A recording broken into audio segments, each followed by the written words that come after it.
wabarakatuh. Alhamdulillahilladzi hadana lil Islam wa amana bil iman wa faddalana bil Qur'an. Allahumma shalli wa sallim wa barik ala nabiyyina Muhammadin sallallahu alaihi wasallam wa ala alihi wa ashabihi al-kiram.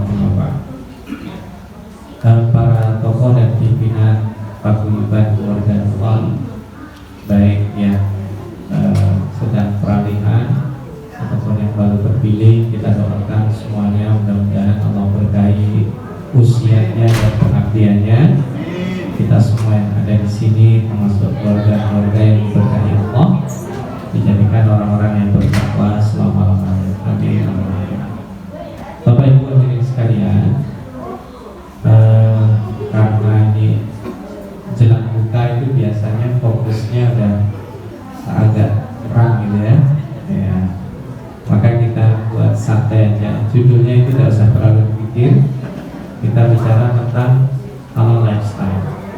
Halal lifestyle itu sedang booming hari ini dalam beberapa tahun terakhir, sehingga semuanya harus ada cap halalnya, lebih seperti itu ya.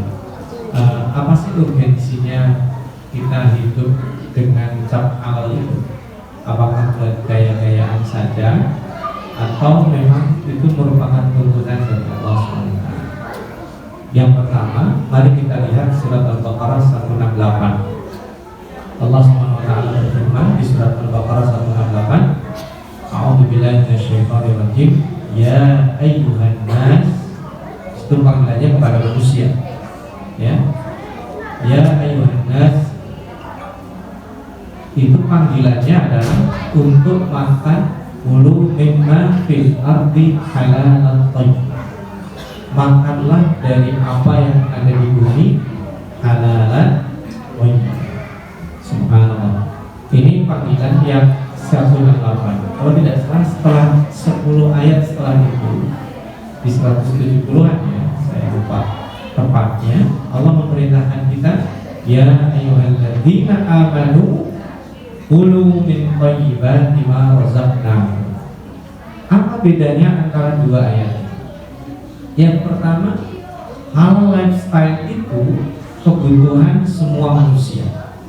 Jadi kita mengedukasi masyarakat global supaya mengkonsumsi yang halal saja. Jadi itu message penting bagi umat Islam, karena panggilannya adalah ya ayyuhan nas. Lalu yang kedua, yang berikutnya itu panggilannya ya ayyuhalladzina amanu. Di dalam Al-Quran itu cuma ada 89 saja Bapak dan Ibu panggilan ya ayyuhalladzina amanu, dan salah satunya adalah terkait dengan kita diminta untuk makan dari yang halal saja. Sebagai permisalan aja, ibu-ibu kalau manggil panggilan kepada suaminya, panggilan yang sangat spesifik, itu suaminya langsung melek, ada apa ini?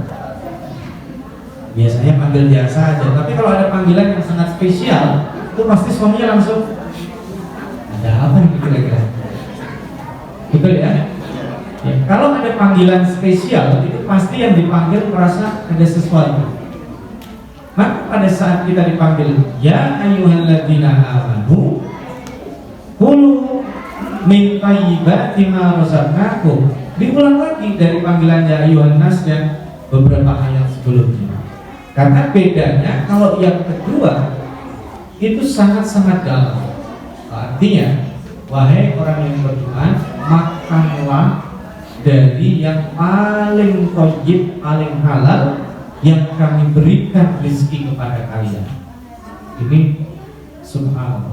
Di situ bukan kulu min thayyibati ma razaqtukum, razaqnakum, kami. Apa makna kami berikan rezeki? Dalam bahasa Arab, nahnu atau kami itu artinya dua. Pertama, nunul adhamah, menandakan superioritas. Kami itu maksudnya kami yang berkuasa. Yang kedua, menandakan lil ishtirah. Ishtirah itu melibatkan orang lain. Rizki kita hari ini ada ribuan orang. Sekarang yang ada di depan saya, sederhana aja, ini air putih. Untuk sampai di sini ada berapa orang terlibat? Untuk sampai di meja ini banyak kan? Kedua, ini ada, ini teh ya? Belum boleh saya ini. Dari tehnya, gelasnya, semuanya berapa orang terlibat? Ini belum saya buka yang di sini. Khas Indonesia, ada gorengan, ya, ada kue. Berapa orang yang terlibat untuk sampai di sini?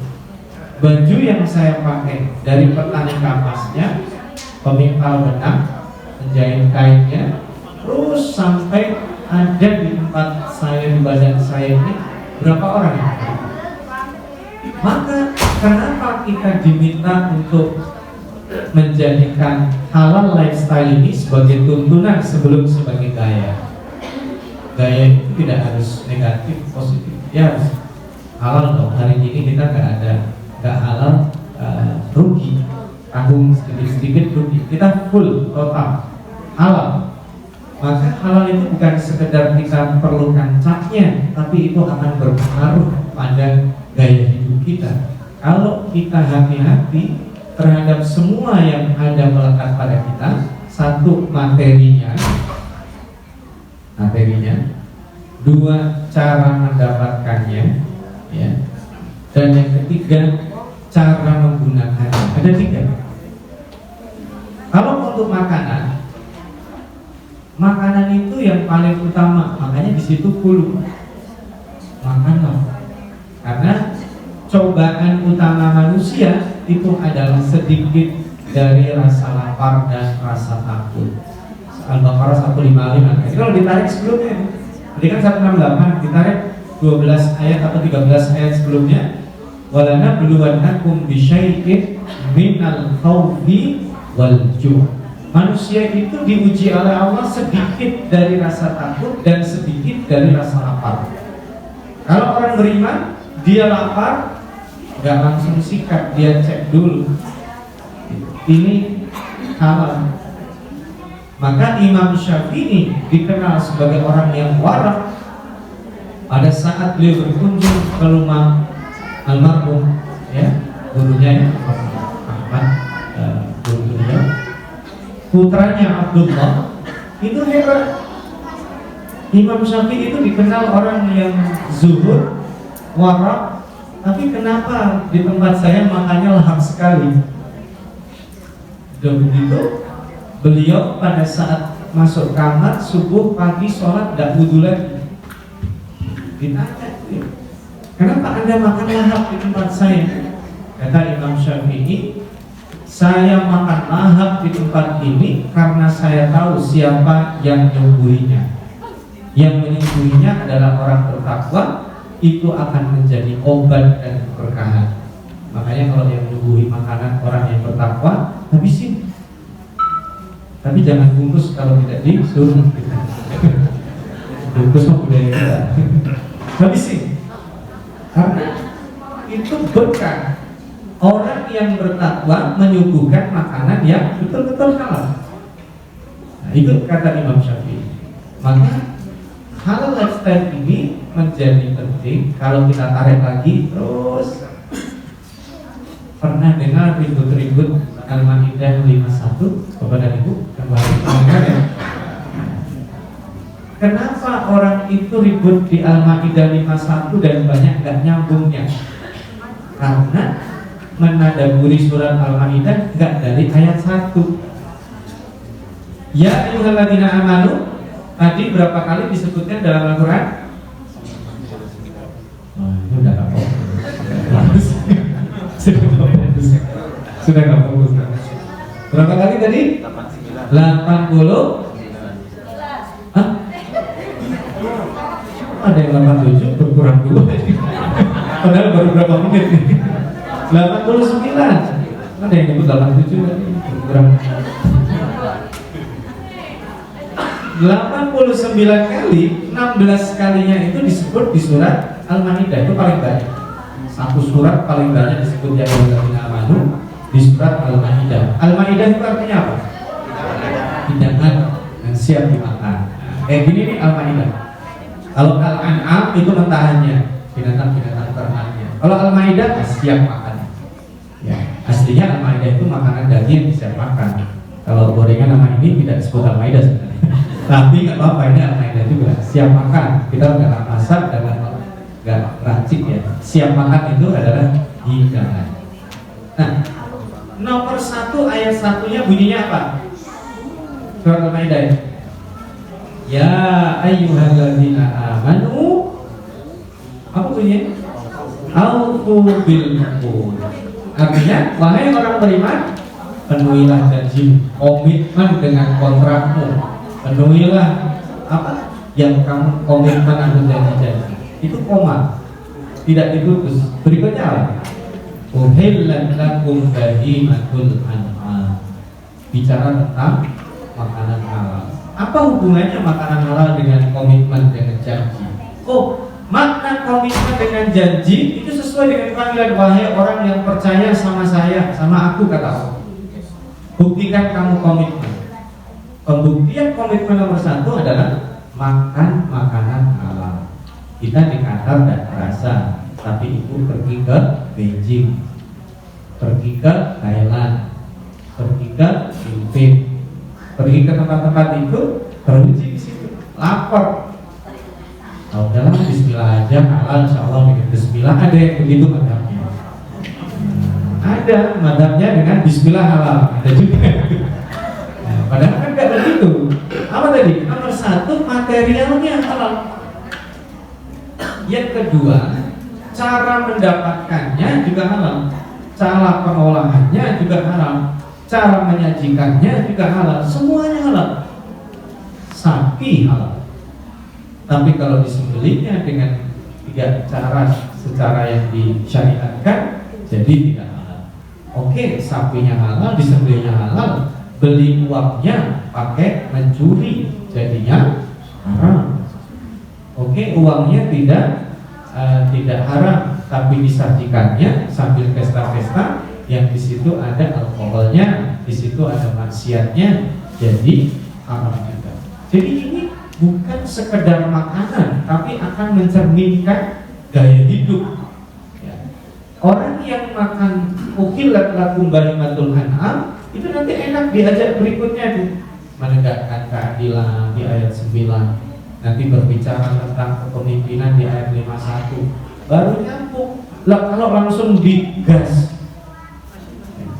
sekarang lagi ngetren itu ya.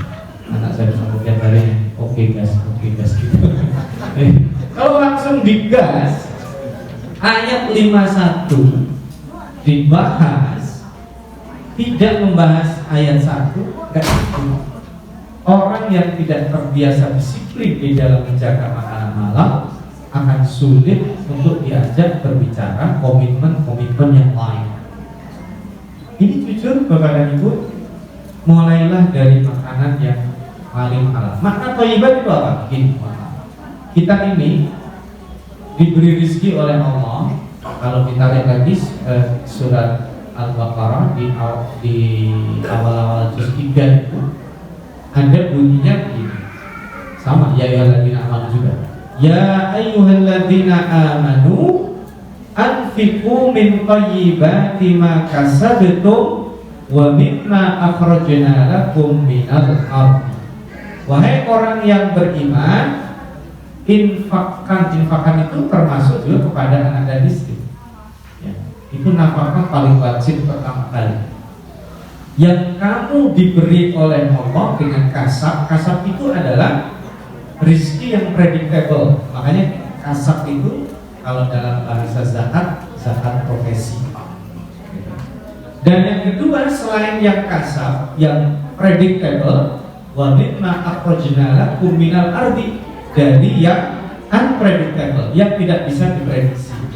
Kita ini sebulan ya tadi dapat kabar gembira 28, kalau saya 25 dari dulu 28 itu yang predictable, betul kan? Apakah ada selain itu? Ada nggak? Ada. Rizki kita itu ada selain itu. Itu kalau kita hitung-hitungannya dari nominal angka uang Yang namanya rezeki bukan hanya itu, kesehatan rezeki, anak dan istri rezeki yang harus disyukuri. Kan alangkah indahnya kalau istrinya mengatakan pada suaminya, aku bersyukur menjadi istrimu. Itu kalau ngomong kayak gitu, suaminya ngomong mereka, dia pasti akan mengatakan apalagi aku lebih bersyukur ya. Tapi kalau istrinya mengatakan aku bersabar jadi istri, kira-kira suaminya jawabnya apa? Apalagi aku lebih bersabar.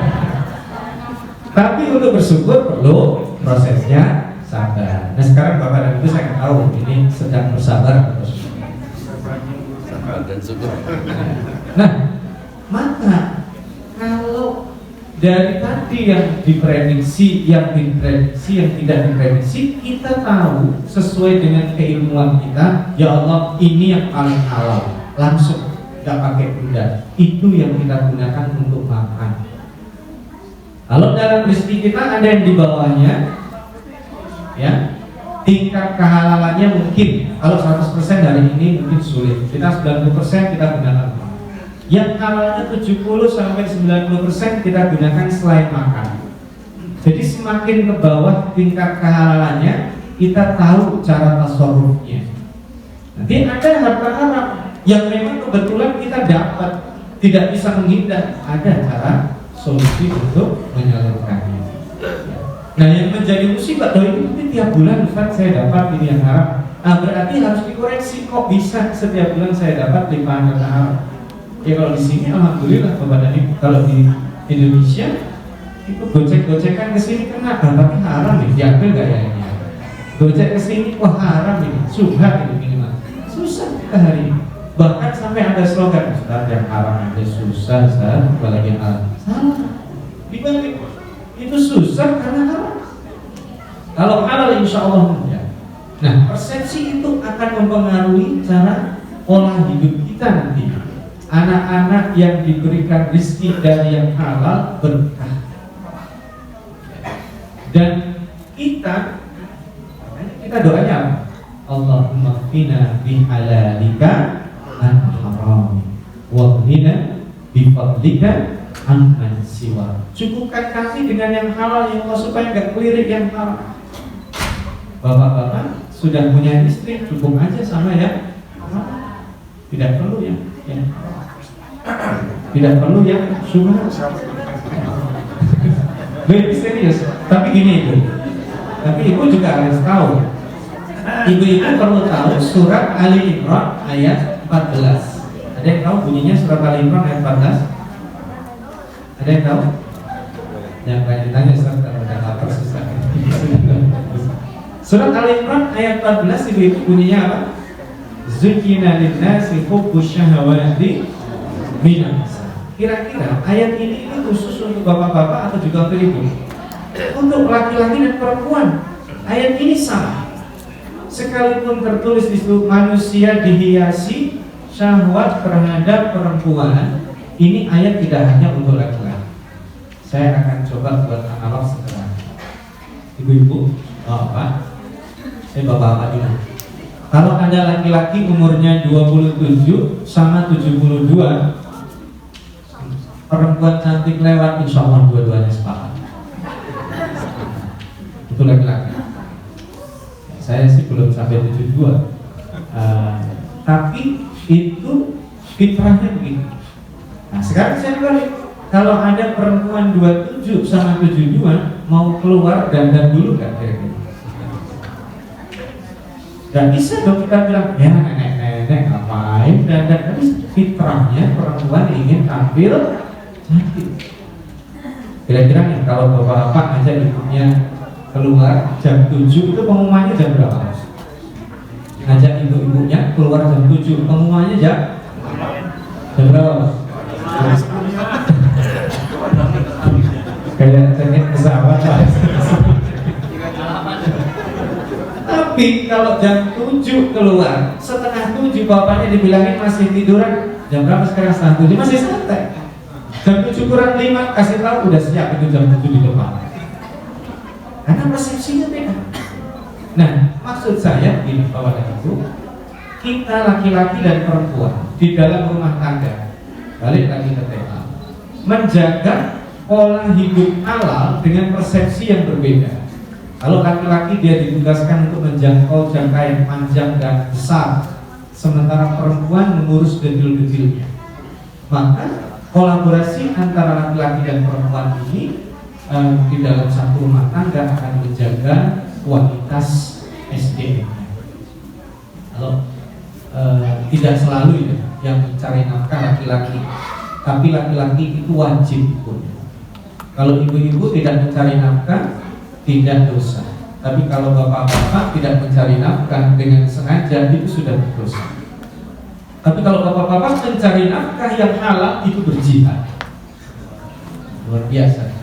Maka jihadnya bapak-bapak ini, kalau dia menjadikan sebagai lifestyle-nya, maka dia menikmati jihad itu jihad yang luar biasa, disebut dengan kenikmatan, mendapatkan manisnya. Nah, saya mungkin tidak akan bicara detail-detail karena hal-hal itu banyak. Ada makanan, minuman pasti ya, obat-obatan, lalu yang kita pakai ya, semua yang melekat dari kita, jangan sampai ada yang haram. Memang ada sepatu dari kulit buaya misalnya, boleh nggak? Ya, kalau buaya jarak nggak boleh ya. Sepatu dari kulit yang diharamkan gitu maksudnya. Lalu ada hal-hal yang begitu. Kalau bisa ada. Kalau kita lihat dari yang pernah dikeluarkan oleh BPOM dulu, itu produknya semua ada. Kosmetika, sikat gigi itu bisa. Sikat gigi. Dan Bapak dan Ibu di sini lebih tahu ya, hal-hal yang sifatnya kecil-kecil sampai zat-zat kimia, campuran-campurannya ada dari yang tidak halal. Maka kita upayakan semua yang ada dan melekat dalam hidup kita halal. Termasuk nanti sekarang sedang ada Islamic tourism. Ya, kalau kita Islamic tourism itu ya halal dalam artinya bukan tidak ada sama sekali, atau kalau tidak ada sama sekali nanti saya dianggap dikit-dikit nggak apa-apa ya, saya bukan. Sebisa mungkin menghindari wilayah yang kita terjebak haram di sini. Maka saya sangat salut kemarin dalam pelaksanaan Piala Dunia itu tidak ada alkohol, sekalipun ternyata ada wilayah yang dikhususkan. Saya dengar ada ya, ada lokasi ya. Ya kan itu bukan berarti memfasilitasi haram, tapi meminimalisir. Nah, maka anak-anak kita juga harus dididik seperti itu. Itulah yang dididikkan Yakub kepada anak-anaknya, mewarisi kakek-kakek moyangnya, Ishak dan Nabi Ibrahim. Maka Nabi Yakub pernah menangis sampai dia buta. Tahu Bapak dan Ibu, Nabi Yakub menangis sampai buta kenapa? Kira-kira kalau anaknya hilang masa nangisnya sampai buta? Apa penyebabnya nangis sampai buta? Oh. Gak kira-kira apa? Iya betul, maksudnya kok nangisnya sampai buta, kok sampai gitu banget, itu kenapa? Karena Nabi Yakub tahu Yusuf masih hidup. Kalau Yusuf sudah meninggal, selesai.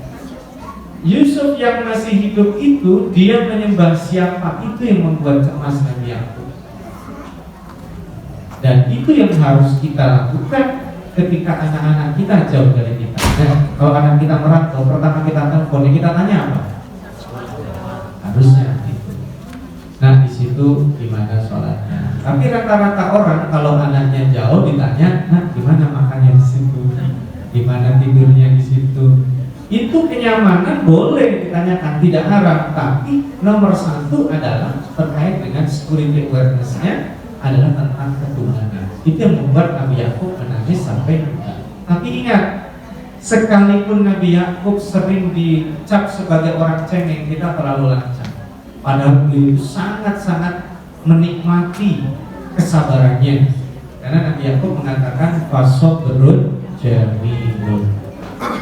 Kira-kira nih, kalau kita sabar itu manis atau pahit? Tadi yang masih periode aku sabar jadi istrimu itu manis atau pahit? Sebelum ke syukur ya, aku sabar jadi istrimu. Tadi suaminya aku bisa sabar. Jadi sabar itu kalau dinikmati menjadi manis.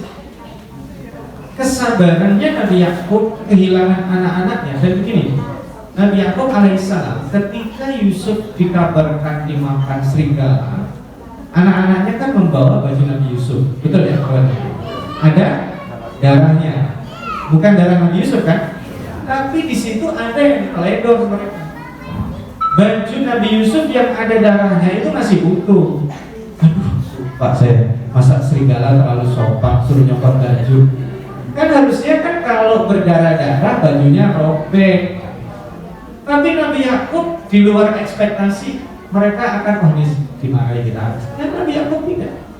Nabi Yakub membiarkan anaknya. Dia sudah tahu anaknya bohong. Tapi dia ingin anaknya sadar dan minta maaf. Ternyata tidak terjadi. Sampai puluhan tahun. Sampai dewasanya mereka tidak mengaku kecuali ketika Yusuf sudah menjadi raja. Dan itu kan luar biasa. Bukan berarti cara mendidik anak model kayak begini semua. Kita akan dibukakan di dalam Al-Quran tipologi para ayat. Umumnya kita bisa belajar dari Luqmanul Hakim. Ya, ini sudah mau azan. Ya, jadi saya sedikit lagi ya. Belum tadi. Jadi kenapa kalau bicara tentang pendidikan ayah kepada anak itu selalu kepada Luqmanul Hakim yang menjadi salah satu nama surah? Karena Luqman itu budak. Kenapa budak contohnya? Kalau yang dijadikan contoh digas langsung seperti Nabi Dawud, Nabi Sulaiman, nanti orang-orang yang miskin, orang-orang yang secara sosial stratanya merasa dia menjadi orang pinggiran akan minder. Tapi ketika menjadi contohnya adalah orang seperti Luqman, orang-orang kaya, orang-orang pejabat, para orang-orang yang sedang merasa dia punya superioritas secara sosial, dia harus belajar dari orang kaya. Tapi jujur, di dalam Al-Quran semua jenis tipe pendidikan ada. Nabi Ibrahim, misalnya. Ya, ini saya ulang beberapa tempat, tapi di sini belum. Nabi Ibrahim alaihissalam, singkatnya, itu menjadi ayah yang jarang berjumpa dengan anak. Beliau punya anak agak terlambat, tapi punya anak langsung banyak. Bukan langsung banyak, anaknya jadinya banyak. Nah, ada 13 orang anaknya menurut riwayat dari Ibnu Katsir. 13 anaknya Nabi Ibrahim. Dan anaknya disebar, tidak ngumpul dan tidak ada tradisi mudik. Nabi Ibrahim yang mendatangi mereka.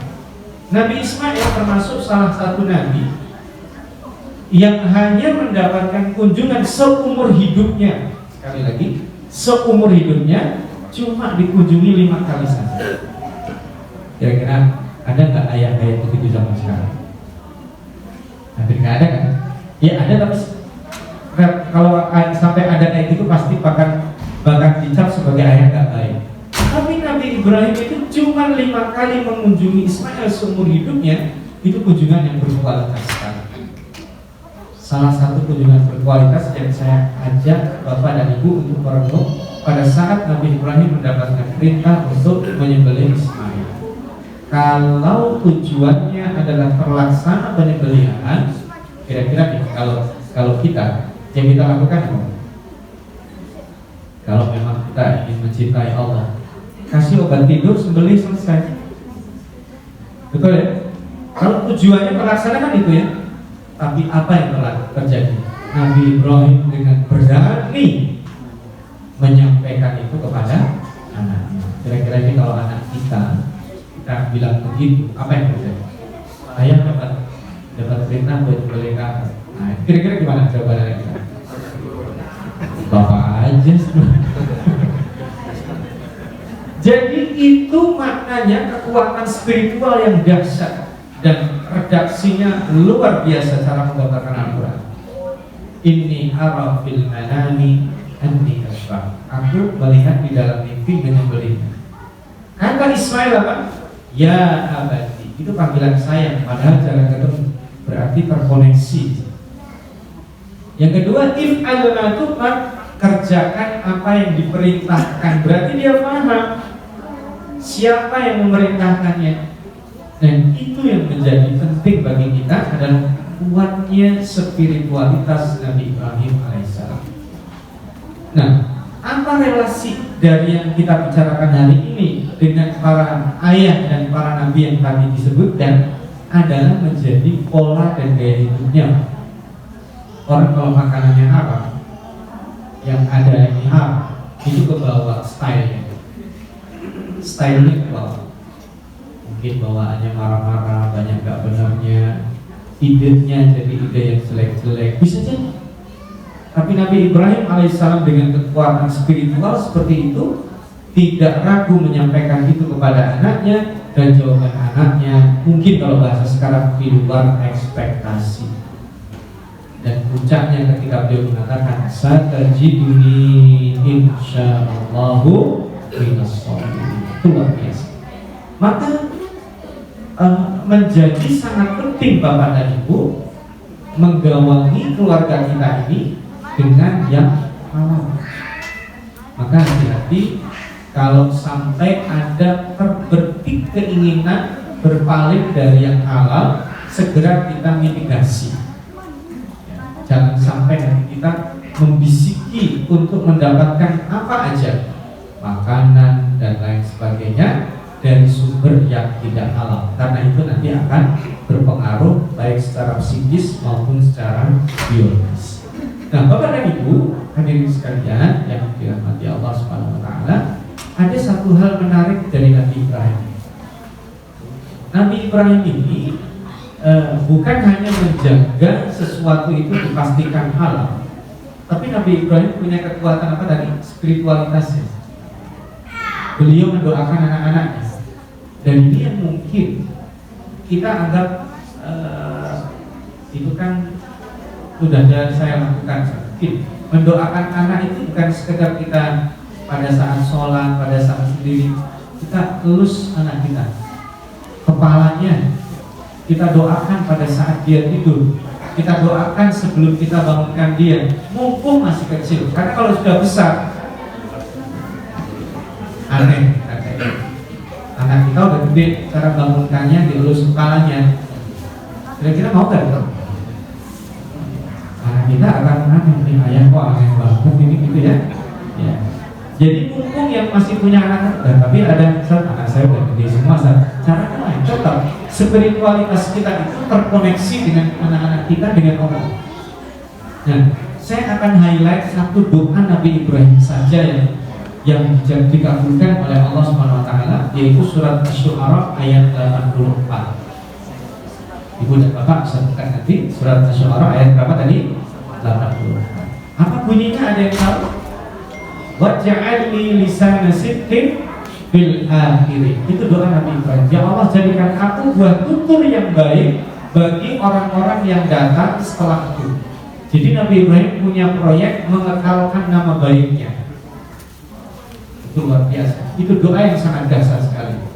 Karena dikabulkan Allah nanti di surat Maryam, dijadikan Nabi Ibrahim dan keturunan-keturunannya disebutkan sebagai lisan sidqin amaliyah. Disebut, dan bahkan Nabi Ibrahim alaihissalam sendiri dalam sholat tidak ada orang yang tidak membaca sholawat kepada Nabi Ibrahim. Betul ya? Masya Allah. Jadi Nabi Ibrahim dikabulkan doanya, kekal namanya hingga saat ini. Nah, saya sekarang mau cek, Bapak dan Ibu, kita jangan merasa aman bahkan di keturunan kita. Kita bisa hilang, Bapak dan Ibu. Bapak dan Ibu di sini ada yang hafal nama kakeknya, hafal, saat neneknya hafal, ayahnya kakek masih hafal? Masih. Kakeknya kakek? Masih. Yang benar. Hah? Adalah Ustaz gitu. Kalau ibu-ibu? Neneknya masih hafal? Ibunya nenek? Masih. Neneknya nenek? Nah, kita akan menjadi seperti itu. Hari ini rata-rata yang ada di sini kita seangkatan atau lebih tua dari saya, berarti kita sebagai ayah. Anak kita menikah, punya anak, kita jadi kakek dan nenek. cucu kita menikah, kita menjadi buyut, ya kan? Cicitnya lagi meninggal, terus kita akan terdesak dalam lini masa dan hilang, dilupakan bahkan oleh keturunan kita sendiri. Maka kalau kita tidak punya proyek mengangkat nama baik, itu juga akan kemungkinan kita bahkan dilupakan oleh keturunan kita sendiri. Poinnya bukan itu, kalau itu urusan Allah yang ada. Tapi kita minta proyek itu dimulai dengan cara apa? Jangan sampai ada proses yang haram masuk rumah kita. Makanan, pergaulan, apa saja, tontonan, entertainment, semua di dalam hidup kita sebisa mungkin Bapak dan Ibu hindarkan dari hal-hal yang karena itu jadikanlah lifestyle ini kita adalah halal. Jadi setelah menjadi tuntunan supaya tidak berat, jadikanlah menjadi ringan. Kayak misalnya saudara-saudara kita di Somalia. Di Somalia itu orang tidak akan lulus SD kalau tidak hafal 30 juz. Di Somalia. Kalau di kita juz 30 beda tipis kalau 30 juz sama juz 30 beda tipis. Itu bukan gaya-gayaan, itu menjadi lifestyle mereka. Di Gaza juga itu anak-anak menghafal. Nah gini, puasa di luar bulan Ramadan itu ringan atau berat? Karena di luar semuanya rata-rata nggak puasa. Di bulan Ramadan menjadi ringan, kenapa? Apalagi kalau di musim summer, ya ringan ya. Oh summer kok ringan, berat. Tapi sekalipun summer, kalau semua puasa jadi nggak terasa. Bayangan saya puasa di summer itu berat. Ada yang bilang enggak Ustaz, orang anak-anak lagi libur, puasanya di depan komputer Ustaz. Jadi pokoknya bukan itu. Puasa, baca Quran, sholat malam di bulan Ramadan kenapa ringan? Karena menjadi lifestyle. Kita bagi umat Islam menikah di Indonesia itu relatif lebih mudah dibandingkan di negara-negara Arab atau di negara-negara lain, ya kan? Karena maharnya bisa seperangkat alat sholat atau seperangkat alat tulis. Bisa, tapi di Arab ada nggak itu? Mungkin nggak ada. Kenapa? Menjadi lifestyle. Jadi halalnya itu tuntunan supaya mudah, jadikanlah lifestyle. Dan habis ya? Oh, 2 menit. Oke. Terakhir saya akan tutup karena 2 menit ya. Bapak dan Ibu, urgensi kita sekarang ini saya akan tutup dengan ini. Puasa itu kita menahan sesuatu yang halal atau yang haram? Yang halal atau haram? Halal. Karena yang haram di puasa atau tidak puasa harus ditahan. Tapi kenapa pada saat kita puasa ini yang di depan saya halal semua? Kenapa saya tidak makan? Dilatih untuk menahan diri pada yang halal supaya kita bisa mengalokasikan untuk hal-hal bukan hal yang lain sesuai dengan keinginan kita, bukan sesuai dengan syahwat kita. Kalau kita tahan dari yang halal itu supaya ada margin, karena kita akan sharing kepada orang lain. Yang halal supaya kita tidak sembarangan. Saya punya duit, bangun istana bisa, beli pesawat bisa, beli kapal pesawat apa pesiar bisa. Masalahnya bukan bisa, ingin atau tidak. Masalahnya harta-harta kita itu bukan digunakan hanya untuk ini. Saya kira sedikit mudah-mudahan bisa membantu sebagai pengantar hidangan rohani sebelum menjadi hidangan jasmani dalam hidup. Mudah-mudahan bermanfaat. Wassalamualaikum warahmatullahi wabarakatuh. Baik, sebelum ditutup kita buka, masih ada beberapa menit lagi, 1-2 menit lagi kita gunakan untuk berdoa. Astagfirullahaladzim. Bismillahirrahmanirrahim. Alhamdulillahirabbil alamin dan yuwaffi ni'amahu wa yukafi mazidah. Ya Rabbana lakal hamdu kama yanbaghi li jalali wajhika wa 'azimi sultanik. Allahumma shalli wa sallim ala nabiyyina Muhammad wa ala alihi wa sahbihi ajma'in. Allahumma ajabna hadha jam'an marhuma wa tafaddalna min ba'dihi tafaddal ma'suma wa la taj'al fina wa la minna syaqiyyan wa la mahruma. Allahumma qina bi halalika an haramik wa qina bi fadlika man siwa. Allahumma ja'alna min ahli al-Qur'an wa shurna fi zumrati ahli al-Qur'an. Allahumma syafi'na bil Qur'an fi dunya wal akhirah. Allahumma taqabbal salatana wa siyamana wa qiyamana wa tilawatina wa salawatina wa salatatina. Taqabbal